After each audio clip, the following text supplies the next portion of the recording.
terminado. Entonces, la revolución entonces, empieza en mayo del año 1789.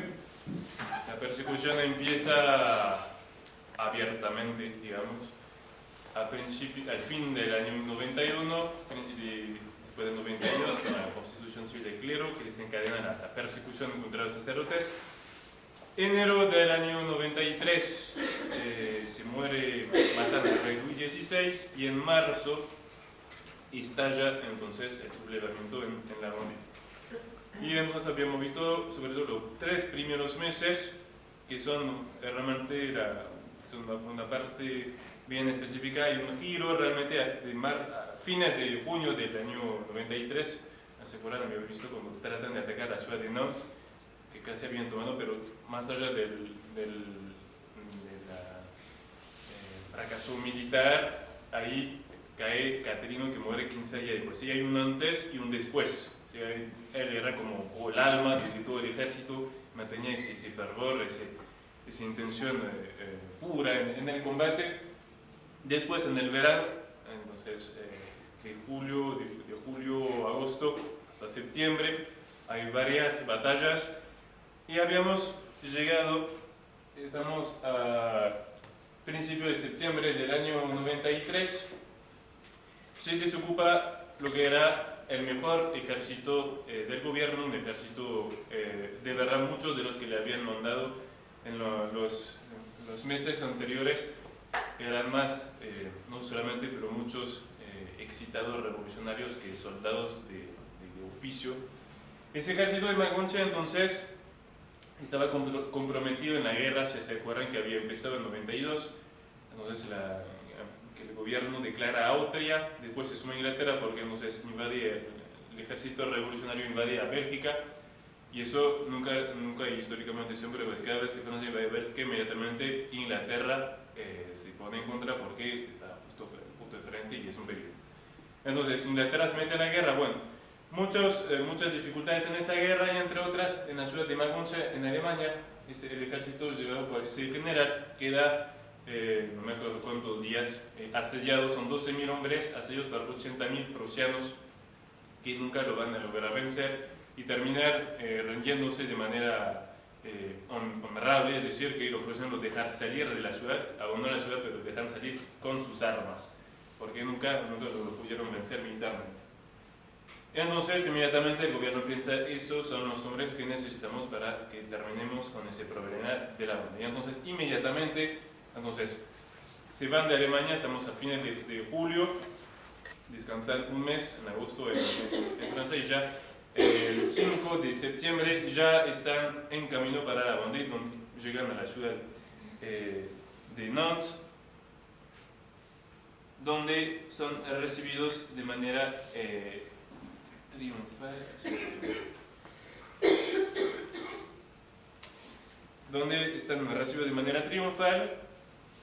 y porque ya piensan es el fin de la Vendée. Entonces preparan un plan.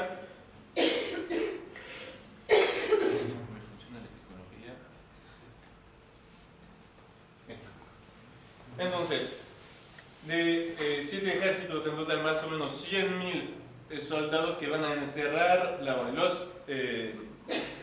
Lo que va a quedar como el ejército de Maguncia son solamente esos 20.000 que vienen de Nantes arriba. Todos los otros son otros ejércitos que van a apuntar, y entonces piensan con eso en algunos días se va a terminar el problema. Entonces, mientras tanto, entonces así ese inmenso círculo en el ejército vendano, el ejército principal, el gran ejército católico real. Entonces se reúne el consejo de los generales. Se acuerdan, en ese momento el general en jefe, desde la muerte de Caterino de Ratelbe, y entonces discute qué hacemos. Bonchamp una vez más propone su plan: hacer un cuerpo de ejército de élite, pasar al norte del Loire y ahí empezar a buscar objetivos más estables y definitivos. Y entonces él se da muy bien cuenta, y varias veces le va a volver a proponer, se da cuenta que es eso, o a corto o largo plazo, de todos modos se va a terminar mal. su plan lamentablemente no lo aceptan y él tampoco no busca tampoco imponer sus ideas, entonces no se renuncia personalmente, sí, pero no es adoptado su plan. Y entonces simplemente se va a tratar de resistir a esa innovación que se está llegando. Y entonces efectivamente en un primer momento ese plan republicano va a funcionar. Sobre todo el primero que va a soportar el golpe, ¿se acuerdan? Que hay dos zonas, se puede dividir en dos zonas de los Borneos, la mayor parte más al este, que es el territorio del gran ejército católico y real, y la parte más cerca de la costa, que era de Chartres. Entonces, los de Maguncia que llegan desde Nantes, entonces el primer choque lo va a soportar el ejército de Chartres, que 7 veces va a tratar de pararlos y 7 veces es vencido, no hay forma. Y además, llegan quemando, destruyendo, matando, haciendo un desastre y se hace un nexo de gente que huye, tanto que Charette, en pánico, viendo que no puede parar esa invasión, manda pedir ayuda al gran ejército católico y real, y que inmediatamente acepta juntar sus fuerzas para parar la invasión. Y ahí entonces vamos a tener en algunos días, estamos entonces entre el 19 y 22 de septiembre, 5 batallas. La primera va a estar con el ejército del este. No sé si se acuerdan que la última vez vimos una batalla que fue una batalla un poco sorpresa en la misma zona, son de esas coincidencias de la historia, con el mismo general. ¿Se acuerdan esa enorme batalla que hubo con unos, no se ve muy bien, no hay muchos documentos, pero entre 50 hasta 100.000, dicen algunos republicanos, que los generales principales no estaban, entonces que un oficial inferior les hace creer a los rondanos que están y aplastan. Y ahora va a pasar el mismo general, la misma situación, que ese mismo lugar, va a aplastar ese primer ejército que llega de ahí, una primera victoria. Pero entonces, si bien es ese ejército, para la anécdota, ¿no? Era también un ejército más de revolucionarios en furia, que soldados se auto llamaban la marcha del pueblo soberano. Bueno, no le duró la marcha.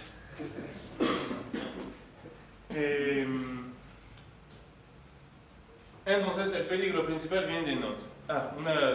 Una anécdota interesante. Entonces pasan quemando los pueblos, y uno de los pueblos que estaban por ahí, había en la iglesia una reliquia de la verdadera cruz que venía de la cruzada de la época de San Luis, que estaba ahí desde mucho tiempo. Entonces entran en ese pueblo y empiezan a quemar todo, y un habitante, viendo eso, entonces se precipita en la iglesia para salvar esa reliquia que era muy, muy venerada obviamente en el pueblo. Entra, al lugar de entrar sin que nadie lo vea, saca la reliquia, se ve esconder una casita, una cabañita con la reliquia, mientras todo el pueblo está quemando. Todo el pueblo va a ser totalmente destruido, y el único lugar que no va a ser destruido va a ser solamente la pieza donde está con la reliquia de la cruz. Y hay otra anécdota que pasa en la misma época, mismo momento.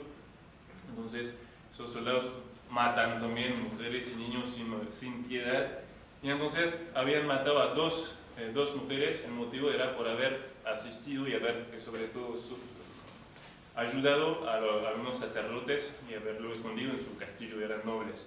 Y entonces la matan por eso, mueren mártires, y dicen 15 días después, no sé por qué abrieron el lugar donde se habían enterrado, y dicen que los encontraron a esas dos señoras incorruptas. Pero volviendo a lo militar, entonces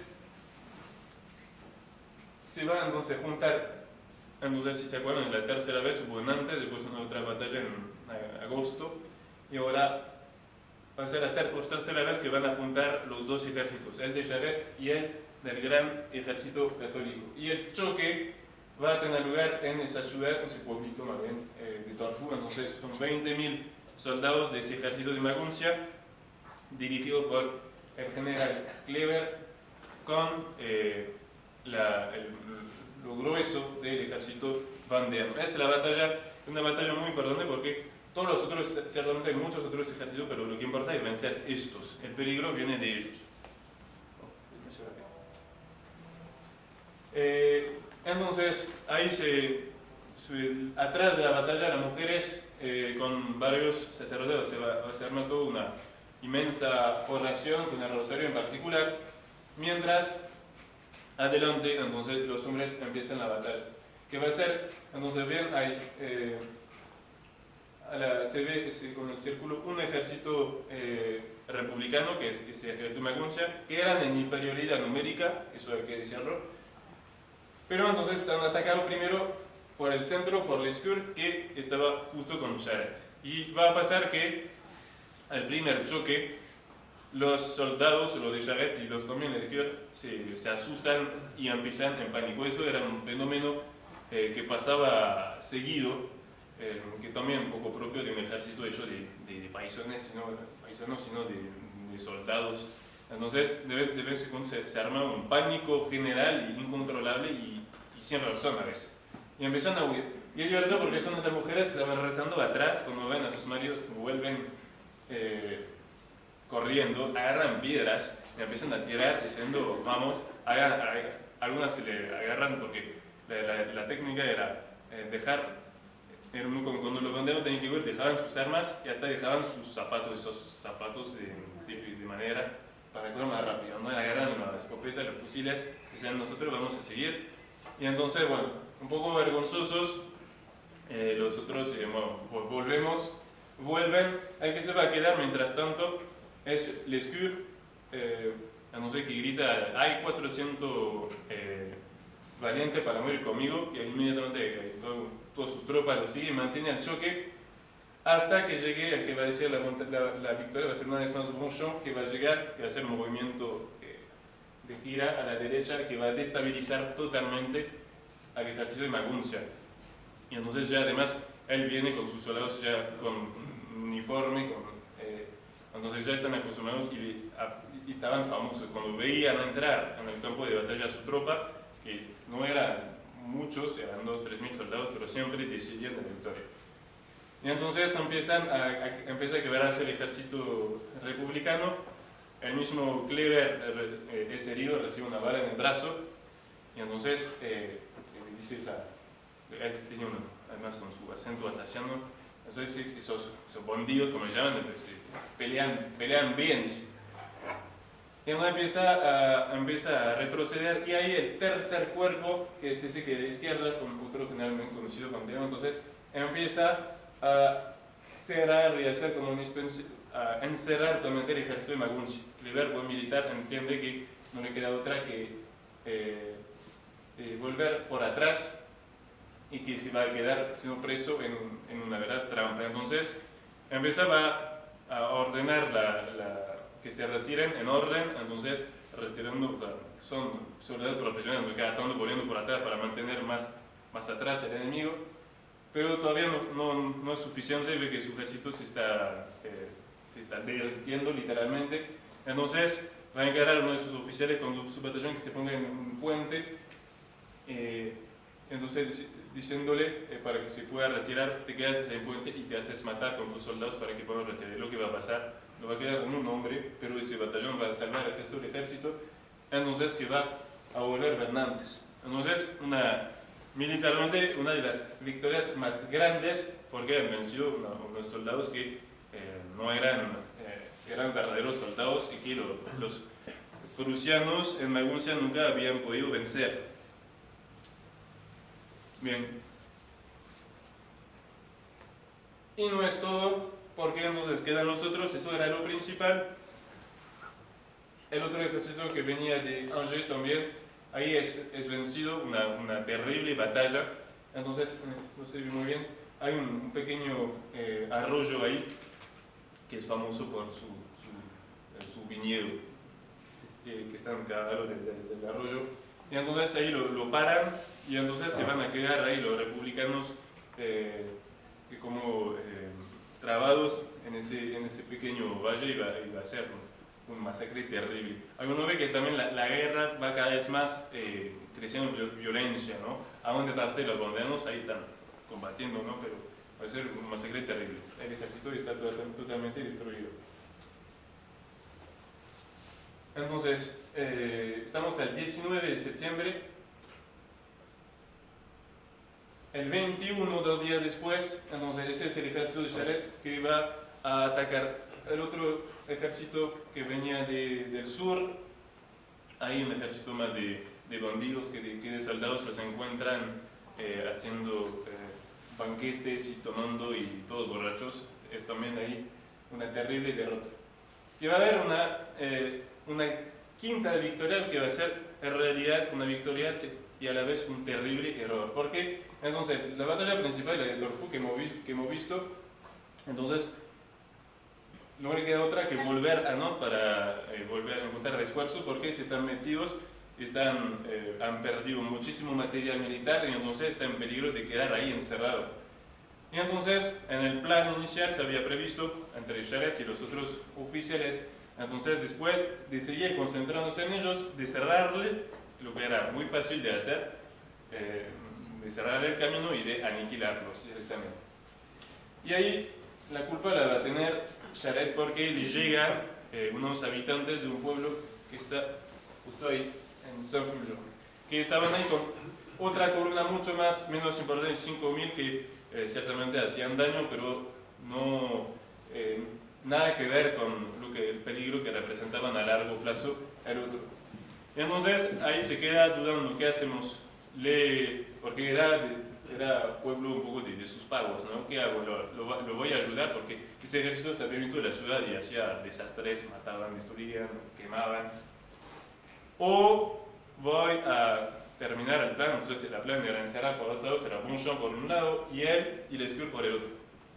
Y al final elige ayudar a los decisión gravemente equivocada de ayudar a esos habitantes y convence a Lescure de ir con él. Y entonces mandan alguien con un aviso a Bonchamp para avisarle que se van, pero el corredor nunca va a llegar al destino. Y entonces Bonchamp va a seguir atacando y esperando en vano que lleguen los otros y que nunca van a llegar. Y viendo que no escuchando cañonazo del otro lado, Bonchamp todo el resto del ejército no entiende por qué, pero tiene que retirar sin aniquilar. Entonces el ejército de Maguncia, que entonces está vencido pero aniquilado, y ese error va a tener consecuencias muy graves más tarde. Después de eso, entonces, se imaginan la rabia del gobierno revolucionario, el plan no ha funcionado, entonces ahí también nos ven cada vez más se habla de destruir el país, de quemar a todo el mundo, de matar a todo el mundo y ya preparar un nuevo plan. Porque siempre era lo mismo y cada vez más, entonces, por más victorias que ganamos, si uno mira numéricamente la cantidad de batallas ganadas, la de la Argonne es infinitamente superior a la de los republicanos, que en realidad, vamos a ver, van a ganar realmente militarmente una sola. Todo lo demás fueron más cierto fracaso de los Vendéos, pero por ejemplo cuando toman Nantes, o sea, los Vendéos no logran tomar Nantes, militarmente es una derrota muy liviana. Y entonces el ejército de Maguncia va a cambiar de general en jefe, porque el gobierno revolucionario no perdona la derrota de sus jefes. Va a quedar Kleber, que era un verdadero militar y además dentro de todo, en comparación de muchos otros, él venía para hacer la guerra, no para matar, iba a ser siempre un adversario noble. Va a haber algunos así, que la mayoría eran de ese ejército, de hecho, que se van a comportar bien, o sea, haciendo la guerra y no otra cosa. Y es interesante porque le nombran, y eso va a ser una buena noticia para los vandeanos, entonces, alguien que no sea tan buen general, pero mejor revolucionario, que se llama Lechet. Y Kleber, que escribió sus memorias, eso es la descripción que da. También era un poco ofendido del cambio. Ciertamente era el más cobarde de los soldados, el peor de los soldados, el peor de los oficiales, el más ignorante de los jefes que nunca se haya visto. No sabía leer la carta, apenas sabía escribir su nombre, nunca se había acercado al cañón de los enemigos. En una palabra, nada podía ser comparado a su cobardía, su inepcia, su arrogancia, su brutalidad y su terquedad. Pero, como ve lo que va a pasar, algo de razón tenía. Los soldados del ejército se enojan también de ver que se le cambian su jefe, entonces durante 8 días van a negar ir a combatir. Y tanto que van a ir a mandar una delegación al Estado Mayor bandeano proponiéndole de pasar del lado de los bandeanos. Entonces, por qué lo van a hacer. Y ciertamente eso es difícil saber qué hubiera pasado si hubieran aceptado, pero tal vez si hubieran aceptado hubiera sido otra configuración. La cuestión es en qué medida se podía realmente confiar en ellos. Pero entonces el Consejo General del Ejército Bandeano no acepta la propuesta y entonces se van de vuelta. Entonces, eso todo lo cuenta Kleber en sus memorias. Entonces, la primera reunión de Estado Mayor entre Kleber, que conoce, abre un mapa de la región, explica la situación, lo que hay que hacer, y cuenta que su nuevo superior, Lecher, claramente no entiende mucho la explicación y se contenta de decir, lo importante es de caminar en orden y majestuosamente. Y se terminó aquí, retiró su mapa y se fue. Pero a pesar de eso, entonces, muy rápidamente ese círculo que habíamos visto se va a reformar rapidísimo. No me olvidé, una batalla. Entre los dos, entonces, una batalla importante, donde es justo mientras se está reformando el círculo, justamente. Si se acuerdan, ya hemos visto una batalla aquí que era, si se acuerdan, en la sede de lo que se llamaba el Consejo Superior, que era una entidad que se había creado para administrar la región en el nombre del rey y administrar políticamente, que nunca va a funcionar muy bien. Logran, entonces, de vuelta los republicanos tomar esa ciudad. Inmediatamente va a pasar lo mismo que la otra vez, es decir, que cuando se toca eso, que era un poco la ciudad central, entonces los bandeanos inmediatamente van, la toman de vuelta. El ejército republicano se ha aplastado muchísimo material militar que hay en sus manos, y eso también era una victoria que hubiera podido tener frutos. Lamentablemente va a pasar un hecho terrible. Los bandeanos, la Banda es un país de buen vino, y entonces el país de los bandeanos siempre les gusta tomar, y entran en la ciudad, son muy cansados, de mucha hambre, mucha sed, y encuentran en la ciudad barricas enteras de alcohol que habían quedado los republicanos en su huida, y entonces se ponen a tomar y se emborrachan. Se emborrachan, mientras el general, ¿se acuerdan? Se lo mencioné otra vez, Westermann, que tenía como apodo el carnicero de los bandeanos, vuelve. Él siempre se le pararon la batalla porque las derrotas eran buen revolucionario. Va a ver su superior jerárquico y dice, mire general, ya conozco a estos, seguramente están todos borrachos, volvemos de noche. Y entonces agarra solamente 100 soldados con caballos, 2 soldados por caballo, digamos con 200, entran en plena noche, y lamentablemente su instinto no le había equivocado, encuentra la ciudad. Eso era siempre sin centinela, los bandeanos nunca ponían centinelas, y entra y hace una matanza absolutamente horrible en la ciudad de noche, que entonces hace perder en una noche todo el fruto de la victoria. Y entonces el círculo se reforma, hay un éxodo porque se terrible, toda la población huye, sus pueblos, huye sus casas, porque es la única manera de salvar su vida, llevando sus cosas, llevando sus vacas, sus animales, todo lo que tienen. Y entonces se encuentran encerrados, no solamente el ejército, sino podemos decir toda la población ahí, entre el ejército republicano y el Loire, que está al norte. Y entonces se va a centrar la resistencia en la ciudad de Cholet, que era la ciudad más grande del país. Y mientras tanto, ¿se acuerdan ese personaje, el príncipe de Talmón, doble de muy alta familia, más que todos los otros jefes? Entonces, que se une en curso, digamos, al ejército bandeano, después de haber escapado una primera vez a la muerte, está condenado a muerte por ser noble. Él combate más como por nobleza, es decir, sí, como yo, siendo de la principal familia del reino del país, debo a defender el trono, pero ciertamente no tenía la misma pureza e intención que los otros jefes, y él entonces era del norte del lugar, de la Bretaña, y siempre va a querer más influenciar para que pase el ejército al norte, y él siempre prometía: apenas voy a llegar en mis tierras, van a ver que el pueblo entero me va a seguir y se va. Y entonces, y como era alguien muy importante, los otros o sea, tenían ese respeto un poco natural, entonces le van a hacer caso. Y entonces en ese momento va a cometer, porque es un error más, entonces va a convencer entonces al Consejo General de irse, separarse del ejército que estaba concentrado en Cholet, para ir preparando por la duda una salida al lugar y tener ahí, en caso de derrota, una salida por el norte. Pasa que entonces se llevó entonces una parte del ejército que no va a estar el día de la batalla principal.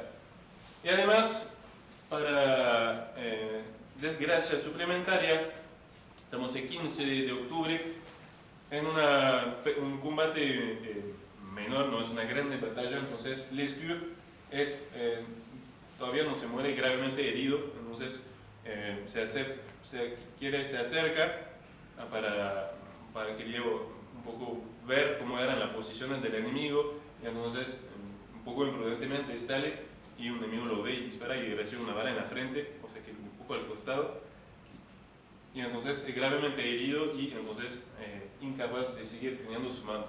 Él, entonces, son los que tenían el título, o sea, que se quedaron en la historia un poco con los dos santos, con Catolino. Entonces, otro golpe muy fuerte para el ejército. De hecho, dicen que, un poco como Santa Juana de Arco, dicen que él nunca mató a ningún enemigo. Tenía su espada que tenía en la mano, pero nunca disparaba sobre el enemigo, no quería matar. Y se va entonces, el 17, 2 días después, va a tener lugar la batalla que es seguramente militarmente la más grande de toda la guerra. Entonces estamos hablando de unos 25.000 republicanos contra 40.000 vandeanos, una batalla muy grande. Antes de la batalla, entonces, los vandeanos van a cometer otro error más, porque, si vamos por aquí, tenía la ciudad de Cholet y otra que no se ve al lado, que se llama Mortain, que era un poco su lugar donde guardaban municiones, donde guardaban todo su material, y prefieren abandonar la ciudad llevándose todo el material, pensando que iba a ser más fácil defenderse fuera, que era un error porque los republicanos avanzaron más que pueden y entran en esas dos ciudades pensando si estaban esperando una terrible batalla, y con inmensas sorpresas se encuentran con una ciudad vacía. Al quedarse en la ciudad, los republicanos hubieran tenido mucho más miedo y mucha menos confianza para atacar. Entonces se encuentran los dos ejércitos primero atacar a los vandeanos, dicen que hay que empezar entonces esta batalla que es decisiva. Entonces importante, justo antes entonces de esta batalla mandan a Charette un correo pidiéndole ayuda urgente. Y después de la batalla de Torfou, detalle importante que me olvidé, justo después de la batalla de Torfou, entonces han ganado una enorme cantidad de material militar, y entonces se dividen los cañones a pólvora, los fusiles que han tomado entre distintos jefes. Y se ve que no sé si fue un olvido, totalmente olvido, pero no le habían guardado nada. Enojado, se va diciendo: nunca más voy a pelear con ustedes. Y entonces, una semana antes de esa fecha, le mandan un primer correo diciendo: por favor, necesitamos tu ayuda urgente, que se está poniendo complicado. Y se niega. Se niega no solamente a cenar, sino que se aleja, lo veremos más tarde, para atacar una isla que va a ganar de hecho una linda batalla, pero entonces se separa totalmente del ejército. Y un par de días antes, otra vez, le mandan insistiendo, suplicándole, y no hay forma, dice que no quiere más combatir con el gran ejército. Y eso le deja en la historia ciertamente una responsabilidad grande sobre lo que va a pasar después. Porque entonces esa batalla empieza y en un primer momento el ejército vandeano lleva todo sobre su camino. Que está ahí el ejército de Maguncia como parte principal del ejército, nadie puede resistir a ese ataque brutal de todo el ejército vandeano a la vez. Estamos ya a la noche, ya el general Kleber le queda un último batallón, dice, es mis últimas tropas que puedo poner en el combate, después de eso, si eso no funciona, ya es. Y entonces manda ese último batallón y ahí otra vez va a pasar esos pánicos inexplicables. Los vandeanos ya muy cansados, ya hace horas que estaban peleando, ven, y piensan que es un ejército, que en realidad era una tropa menor y que era terminar el trabajo nada más. Y entonces huyen, y como hacía tiempo que varios se le metían en la cabeza, tenemos cualquier cosa, tenemos una escapada hacia el norte, hacia arriba, hacia el lugar. Entonces hay un movimiento general de pánico irrazonable, todo el mundo, vamos al lugar, y se van y abandonan el campo de batalla todos y no hay forma de parar. Solamente se van a quedar ahí, entonces los jefes que ven que ya con lo que le queda ya no pueden ganar, que van a querer pelear y vender claramente su vida.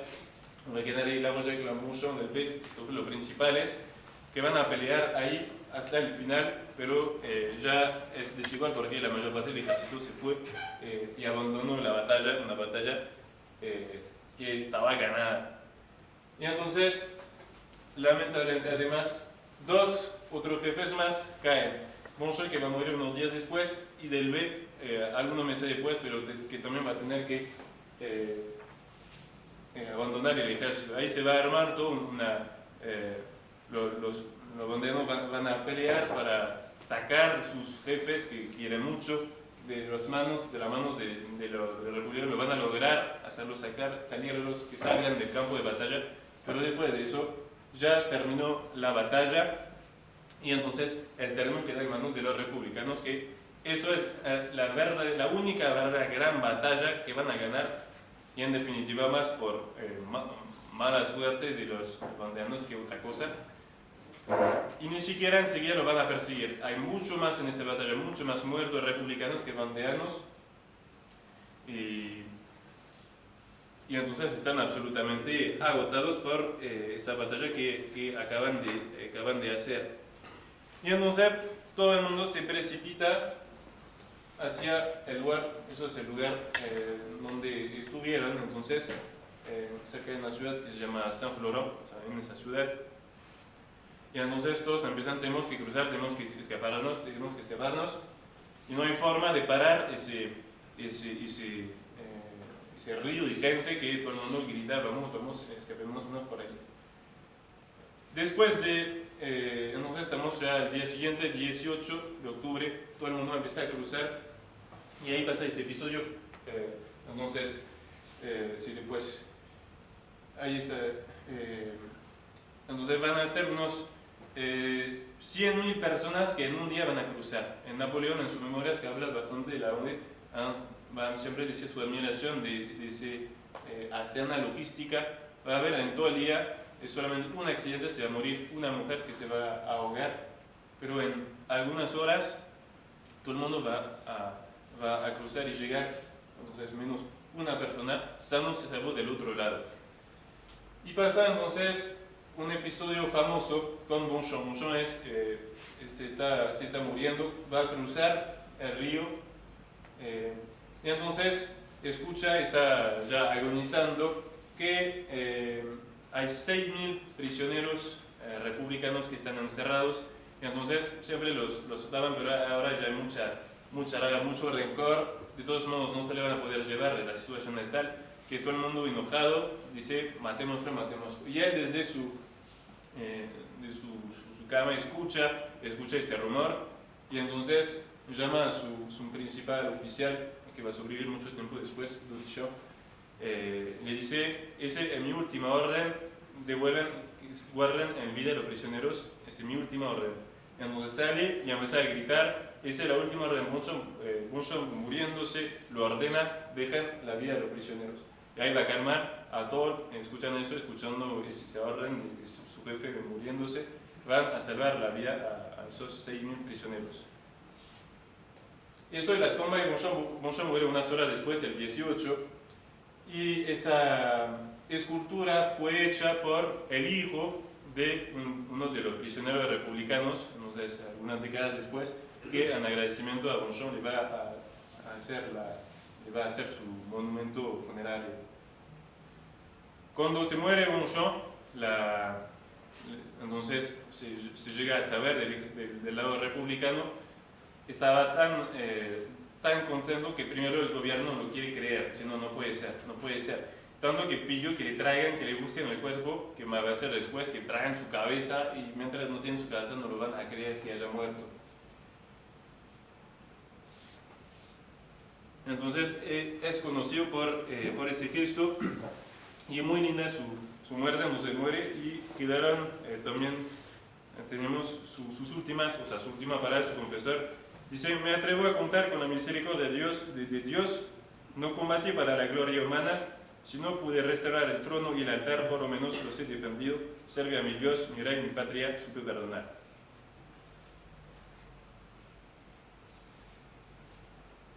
Muere Bonchamp, Delbé entonces se va a quedar en la donde más tarde va a encontrar refugio justo en esa isla que había conseguido Charette, y se va a quedar ahí unos meses.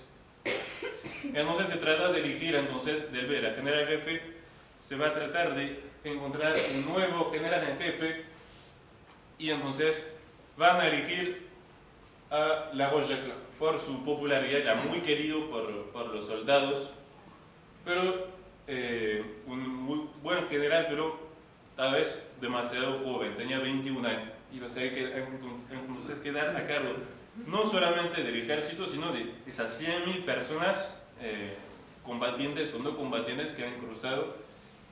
Y cuando ve, siempre él va a ver muy bien lo que había que hacer, pero nunca o ni se va a atrever o no va a llegar a imponer su punto de vista en las decisiones que va a tomar, que se van a tomar. Queda entonces como general en jefe, y entonces todo empiezan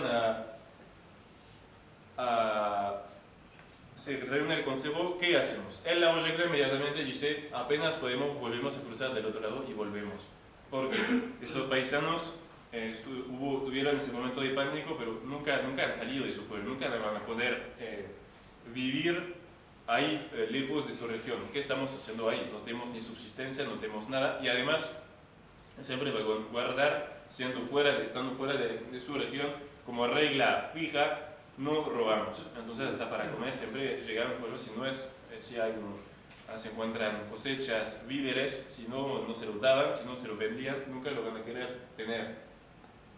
Sin embargo, va a prevalecer el punto de vista una vez más de Talon, que dice: si vamos a Laval, en el sudeste de Bretaña, y van a ver que se va a sublevar todo el mundo me va a seguir, van a ver. Y entonces La Rochefoucauld no se atreve a imponerse, y entonces todo ese pueblo entero empieza a caminar hacia esa ciudad. Mientras tanto, los republicanos, después de un par de días para recuperar, después del choque durísimo que han recibido, llegan ahí, y ahí tienen una sorpresa inmensa. Pensaban terminar con el ejército en la orilla del lugar, no hay más nadie. Han cruzado, y entonces ahí han ganado lo ganan mucho más rápido, tienen una medida de avance. Y además quieren cruzar, pero inteligentemente ponen cañones en la otra orilla que durante un tiempo van a impedir que crucen también los republicanos. Y entonces van a tener varios días de adelantamiento sobre el ejército republicano, que lo va a tratar de perseguir. Entonces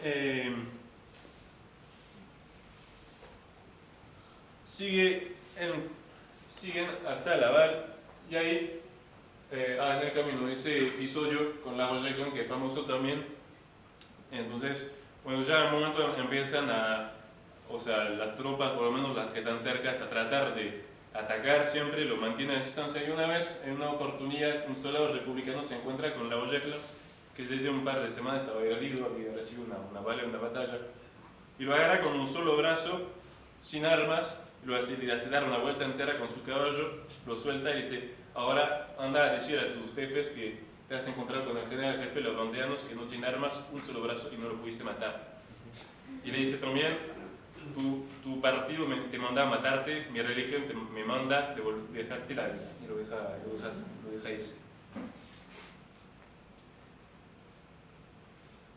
Y ahí, efectivamente, en el camino, algunos solamente, paisanos locales, se van a juntar, pero no va a ser el sublevamiento general prometido. Son unos 5.000 mandados por ese hombre, entonces, que no es vandeano es del sur del lugar, lo que se van a llamar los Shuan, que no saben muy bien de dónde viene la palabra. Algunos dicen porque imitaban el grito de la lechuza, pero bueno, es un poco misterioso. Era entonces, es un habitante entonces, de esa zona que va entonces efectivamente juntarse al ejército, y entonces que va a ser un refuerzo, algo de refuerzo sin duda, pero que ya después, algunos días de haber cruzado el lugar, muestra que la supuesta estrategia de sublevar la Bretaña, que tenía sus pequeños grupitos efectivamente armados, pero que nunca llegaron a tener la amplitud que tenía la Vendée en el sur del lugar.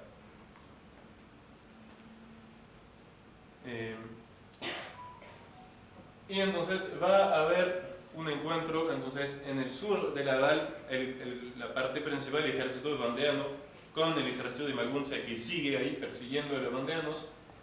Se van a encontrar ahí. Entonces, la ciudad de la Val está al norte, el ejército vandeano está en el sur. Va a haber un primer choque de noche en ese lugar que se llama la Croix Bataille, que va a ser un ataque, el famoso Westermann, carnicero de los vandeanos, que sea siempre con más ganas que ideas para atacar. Va a atacar de manera anticipada sobre el plan de noche de los vandeanos, que lo derrotan de noche. Vuelve para atrás y entonces ya el ejército republicano se prepara a atacar todo entero lo grueso de las fuerzas banderas. Lavoisier decidió anticipar y atacar el primero. Y ahí va a haber una batalla muy grande en ese lugar, en Antram. Entonces, el día siguiente, y ahí el famoso nuevo general en jefe del ejército de Maguncia, como él lo que importaba era que camine en marcha y majestuosamente, va a poner su ejército en dos filas. Va a tirar todo el plan que había hecho sus subordinados y va a hacer avanzar el ejército así en dos filas. Lavoisier ve inmediatamente que eso va a ser es una ocasión perfecta, entonces ataca y empieza a envolver esa columna muy mal formada que no servía para nada, y entonces es una victoria total. Los republicanos están totalmente destruidos. En esa batalla el ejército de Maguncia va a quedar ahí sí aniquilado. Es un poco tarde, pero no va a quedar nada. Huyen todos, el desastre total para los republicanos. Huyen hasta la ciudad de Château-Gontier al sur. Ya hubo casi un día de batalla, casi de noche, pero seguimos. Entonces los persigue, entra, pasa, bien que había que cruzar un río, la Mayenne, para entrar en la ciudad. Entra a la cabeza de sus tropas, penetra y otra vez los echa de la ciudad. Es también militarmente una de las batallas, las victorias más grandes de la ONU, porque una derrota total, no queda nada, roban todo el material militar, cañones, fusiles, municiones, todo lo que tenían, pólvora. El ejército que lo persigue está destruido. Entonces,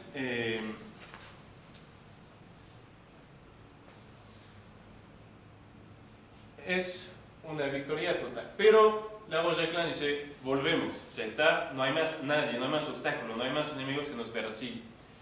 Y ahí, hacia allá, o había 2 o 3 veces antes, llegados, enviados que venían de Inglaterra. Una buena parte de la nobleza francesa había emigrado o Alemania o en Inglaterra. Y entonces va a haber muchas intrigas de esos inmigrantes para tratar de meter, tomar el control. Va a haber mucha, ¿cómo se dice?, manipulación política de saber que yo quiero tener un puesto, y entonces los pobres ronderos van a quedar víctimas de esas manipulaciones mucho más políticas que otra cosa. Y entonces que ya hacía tiempo que los ingleses, junto con los emigrados, porque a los ingleses les convenía mantener esa guerra civil en Francia, entonces dicen, tomen un puerto y le vamos a mandar armas, ayudar, y lo que sea. Y entonces hacía tiempo que ya los jefes ronderos entonces se dejaban, a ver si era verdad, si iba a dar la pena, que ya pensaban. Y además llega en ese momento un personaje un poco misterioso, con nombre alemán, Oppenheim se llama, que viene, dice también sobre los ingleses, eso hubiera tal vez tenido que llamar más la atención del Estado Mayor bandeado, ex oficial del genio del ejército republicano y supuestamente decidido a volver a la causa, a la causa real. Y entonces dice, miren, pueden confiar en la promesa de los ingleses, les aseguro, y dice, yo le ataqué en la ciudad de Granville, que está ya es Normandía, es una ciudad fortificada, pero es un puerto. Yo conozco, la estudié en mis estudios de oficial de genio, yo conozco todos los lugares débiles, va a ser muy fácil entrar. Entonces, confíen. Entonces, la Vallecran no le tiene ninguna confianza, pero otra vez no se atreve a oponerse, y entonces deciden seguir la marcha. Toman en su camión todas esas ciudades. No den que la ciudad de Fougères, tomó a principios de noviembre, ahí muere Lescure de sus heridas que había tenido el mes anterior. Y ahí, para que su cuerpo no sea profanado por los republicanos, lo enterraron en un lugar secreto que nunca se supo ni siquiera hoy dónde están sus restos. Y entonces sigue el camión, toman y se llevan todas las ciudades. Esta marcha, ese nombre, es en lo que quedó en la historia, ese viaje un poco irreal que van a hacer todo el ejército y todo el pueblo bandeano. No son palabras imposibles de traducir porque no es ni siquiera francés, es el dialecto de la Bonneville, es como viaje. Y Galern designa el noroeste en su idioma. Entonces, ahí llegan, estamos a principios de noviembre, entonces, del 93, a esa ciudad de Granville, que está rodeada de murallas, es una ciudad fuerte. Ya llevan casi un mes de caminata en condiciones muy duras. Entonces, ciertamente que ya habían tomado antiguamente, a principios del año, ciudades fuertes, pero tenían mucho más material en su país. Ahí no tienen ningún material específico para llegar. Los cañones que tienen son demasiado chicos para hacer daños a las murallas. No tienen ni siquiera escaleras. Entonces van a buscar en la finca de los alrededores buscando escaleras, pero que no sirven para escalar una muralla. Y entonces van a atacar durante 36 horas, de manera seguida, asalto sobre asalto. Van a lograr destabilizar por lo menos la guarnición de la ciudad, tanto que los mismos republicanos empiezan a prender fuego a la ciudad para impedir que se acerquen. Hasta que un momento, seguramente un traidor grita del medio del ejército bandeano: estamos perdidos, salvémonos, y pasa otra vez esa huida desesperada, y entonces se renuncia a tomar la ciudad. Mientras tanto, supuestamente se esperaba la venida de una flota inglesa desde el mar que iba a apoyar y que nunca va a aparecer. Es controvertido saber porque va a pasar varios episodios así con los ingleses. Dicen que la flota estaba a punto de llegar al día siguiente, hubiera estado, eso nunca fue muy bien aclarado. Vamos a ver otros episodios parecidos. No sé muy bien qué pasó. Lo que es muy probable es que ese Oppenheim que había aconsejado atacar esa ciudad era un traidor infiltrado. En el camino, eso es interesante, también van a pasar por el famoso Mont Saint-Michel, donde había que estar justo un poco más al sur de la ciudad de Granville. donde van a librar decenas de sacerdotes que estaban encerrados. Pero para decir un poco en qué estado de ánimo ya se encontraban, había varias decenas de sacerdotes, creo que solamente unos 20 que aceptan escaparse porque dicen no van a lograr ser presos y nos van a matar a todos. Entonces varios ni siquiera aceptan escaparse. Después entonces de atacar esa ciudad, se desaniman todos los paisanos. Estamos a mitad de noviembre, el tiempo se pone frío, muy húmedo, hay mucho cansancio. Entonces lo tratan, entonces los jefes dicen vamos a intentar un último ataque a la ciudad, no hay forma, nadie quiere más atacar esa ciudad.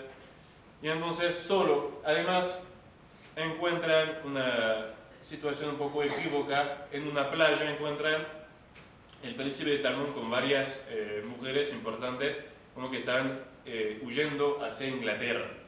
Entonces ahí también no sé muy bien qué pasó ahí, entonces los obligan a quedarse. Entonces empieza a hacer mucho mal espíritu en el ejército, dicen los nobles nos están llevando porque ellos se quieren escapar a Inglaterra y dejarnos ahí. Obviamente que ciertamente no era lo que querían la mayoría, pero tal vez algunos.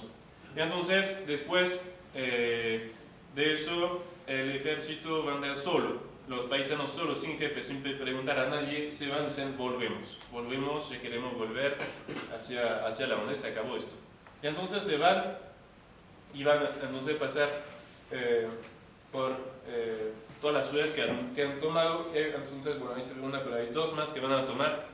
Hay una primera ciudad, un primer ejército republicano que va a tratar de pararlo, pero tienen tanta furia para volver que los destruyen totalmente. Y ahí, en esa primer choque que hay, vamos a entrar en la ciudad, matan a todos los prisioneros republicanos, que no era lo acostumbrado, y encuentran, entre otros, en la ciudad a una mujer del partido republicano, y entonces le quieren obligar a gritar viva el rey. Ella obliga y no hay forma, la mujer se dice que no, pero no la van a matar. Y después, bueno, le van a salvar la vida y más tarde esa mujer se va a convertir a ser religiosa, como todo puede pasar. Hasta llegar a esa ciudad de Dol. La ciudad de Dol, entonces, que van, donde se instalan, pasan la noche. Estamos 20 de noviembre, y entonces ahí que se reformó el ejército republicano, destruyó desde la batalla de Laval. Entonces vuelve de nuevo para otra vez pararle. Otra vez hay un ejército que le está impidiendo pasar y volver.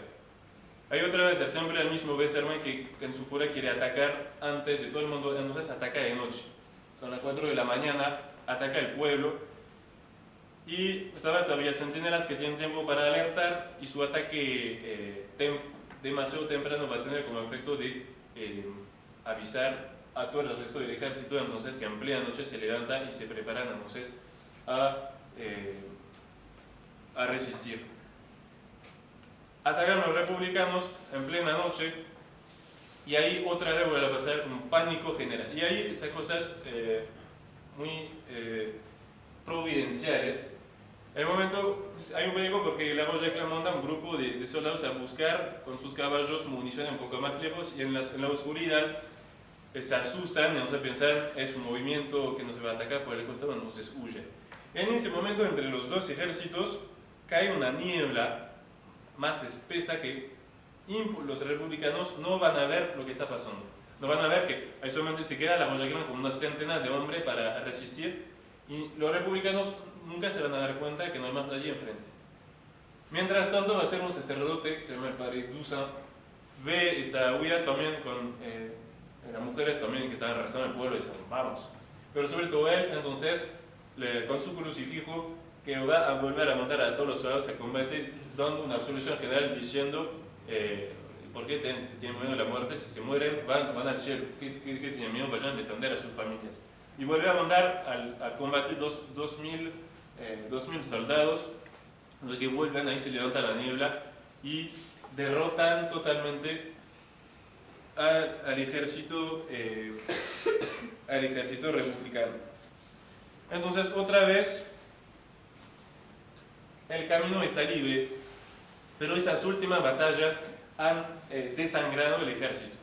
El ejército vendano siempre fue hecho hay un núcleo de a la vez 10.000 como mucho, de soldados muy buenos, decididos a todo para combatir, decididos a todos los sacrificios, y una masa que seguía, si la cosa andaba bien seguían, y si la cosa andaba mal prudentemente se retiraban a tiempo. Entonces ese cuerpo de élite va a ser siempre el que va a recibir el choque principal en todas las batallas, y después de todo eso está muy reducido. Después además siguen todos esos niños, mujeres enfermos, cada vez más enfermos por el clima, están afuera, no tienen nada para comer, y entonces empiezan a retirarse, pero en condiciones dramáticas. Entonces rapidísimo van a recorrer 220 kilómetros en 10 días para esa tropa de gente casi muriéndose. Es una hazaña por la desesperación que tenían que volver, pero la situación es terrible.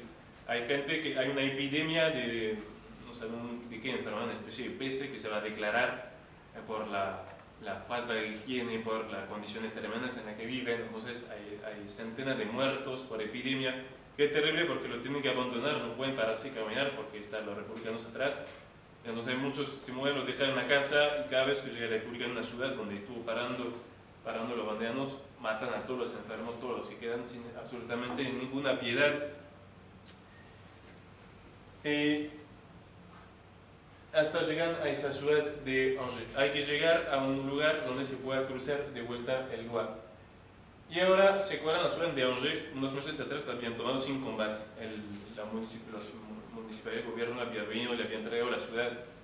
Y ahí, como siempre, esa ciudad no la se habían guardado, y ahí uno ve otra vez más la consecuencia de esos errores, porque ahora esa ciudad, esos son las murallas solamente de lo que es el castillo hoy en día, que antes rodeaba toda la ciudad.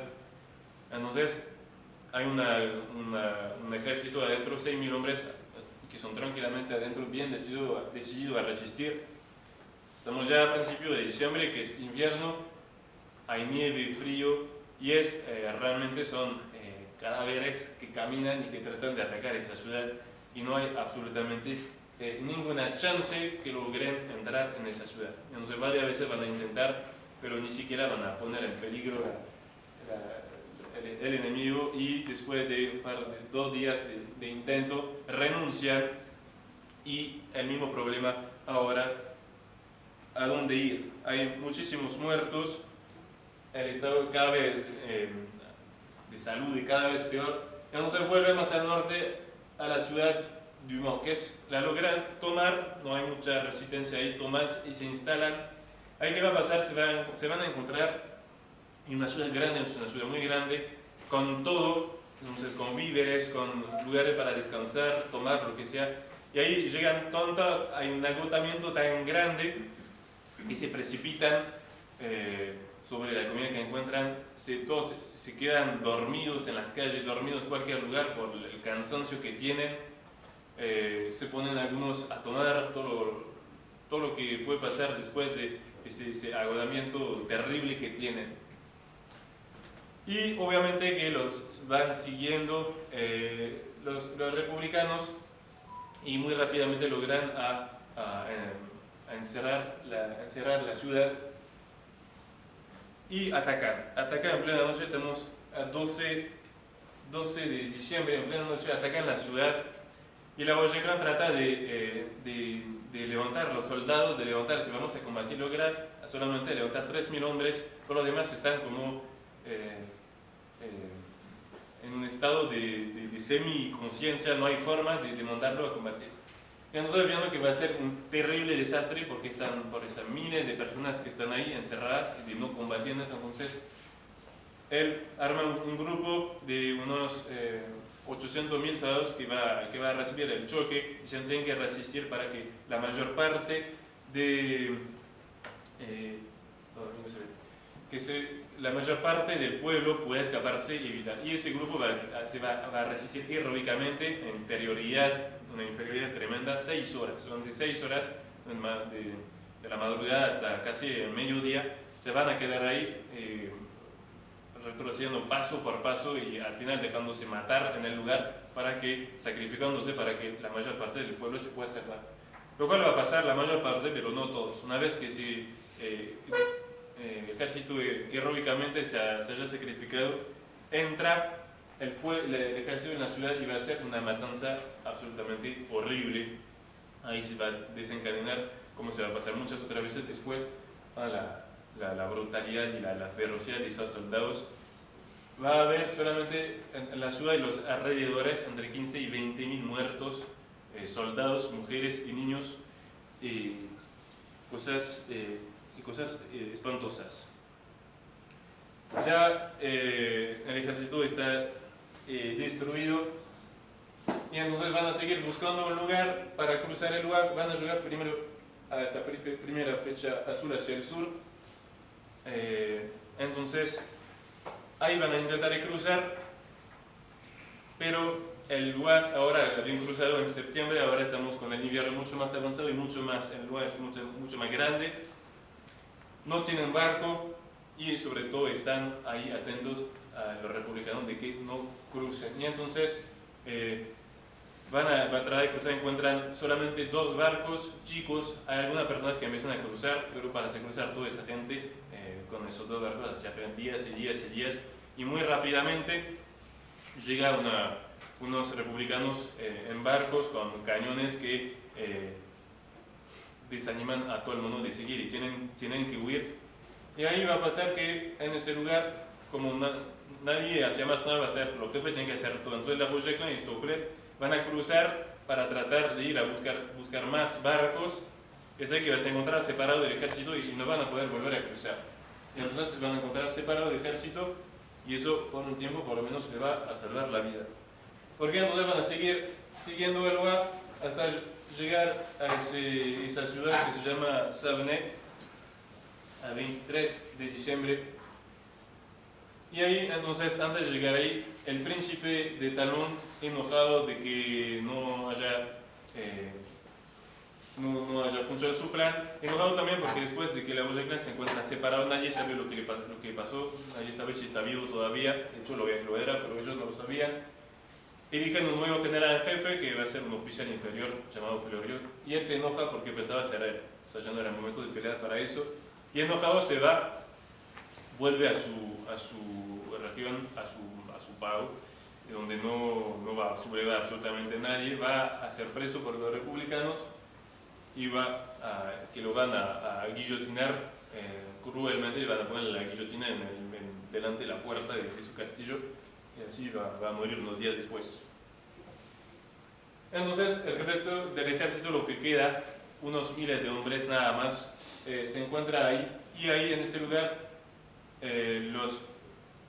logran alcanzar, los republicanos lo van a encerrar, y ahí todo el mundo sabe de ambos lados que es la última batalla del gran ejército real, que entonces el 23 de diciembre ya no tiene más ni fuerza ni nada, con toda facilidad, entonces terminan de vencer el ejército republicano. Y entonces ahí también, como la batalla anterior empieza no hay más piedad, todo hombre, mujer o niño que encuentran inmediatamente está matado. Hay que ver un poco lo que dicen los republicanos. Westermann, que está ahí en esa batalla, dice: no hay más donde ciudadano republicano, dice, está muerta bajo nuestro sable libre con sus mujeres y sus niños. Acabo de enterrarlas en los pantanos y en los bosques de Savne. Según los órdenes que me han dado, he matado a mujeres y niños, que por lo menos esas mujeres no darán más a luz a más bandidos. No tengo ni un prisionero para reprocharme, he matado a todo el mundo. Me dicen, hay otro comentario que dice, uno ve también lo claro que tenían de lo que estaban haciendo. O sea, algo que dice, qué alegre, en esa batalla dice, qué alegría ver caer los soldados de Jesús, dice.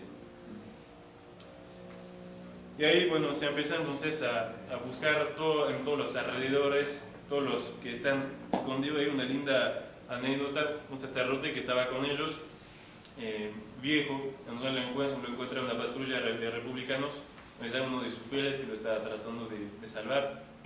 Y entonces el soldado le pregunta, ¿quién es ese viejo? Y dice, es mi padre. Dice, es mi papá. Y él contesta, no, yo soy sacerdote, no quiero que me deban, o sea, que no quiero salvar mi vida por una mentira. Y lo mata enseguida. Pero pensaban que estaba terminado, pero no está terminado y le quedan todavía a los republicanos 3 años más de pelea antes de terminar, pero eso lo veremos entonces la próxima vez.